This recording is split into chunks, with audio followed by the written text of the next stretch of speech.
চাইতে বেশি বিএনপি নেতা কর্মী রাজপথ থেকে ছাত্রদের উৎসাহ দিয়েছে, আন্দোলনে সহযোগিতা করেছে, সশরীরে আন্দোলনে সামিল হয়েছে। প্রিয় বন্ধুরা, আজকে আমরা চাই আগামী দিন এই অন্তর্বর্তীকালীন সরকারের অধীনে একটি অবাধ সুষ্ঠু জাতীয় সংসদ নির্বাচন হবে।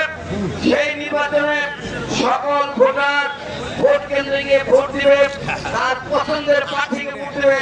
এটাই আমাদের প্রত্যাশা, আমাদের দলের দাবি দীর্ঘ 15-16 বছরের আন্দোলনে। তাই আমি আপনাদেরকে আরো বেশি আসছে আমাদের প্রধান বক্তব্য দেবে, তারপরে আমাদের র্যালি শুরু হবে।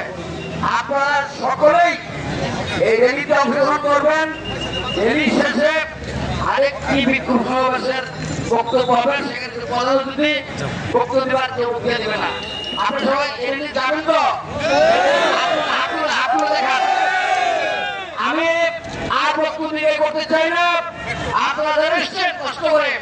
আমি কেন্দ্রীয় সমিতির পক্ষ থেকে, জেলা এবং মহানগর সমিতির পক্ষ থেকে আপনাদেরকে আন্তরিক ধন্যবাদ দিয়ে আপনাদের সকলের সুস্বাস্থ্য দীর্ঘায়ু কামনা করে, আমাদের প্রিয় নেত্রী দেশের বেগম খালেদা জিয়ার সুস্বাস্থ্য দীর্ঘায়ু কামনা করে, আমাদের ভারপ্রাপ্ত চেয়ারম্যান উনি সুস্থ হয়ে আমাদের বাংলাদেশে ফিরে আসবেন এই আশাবাদ ব্যক্ত করে আমি আমার বক্তব্য শেষ করছি। বাংলাদেশ জিন্দাবাদ, বাংলাদেশ জাতীয়তাবাদী শ্রমিক দল জিন্দাবাদ। সকলকে ধন্যবাদ। আসসালামু আলাইকুম।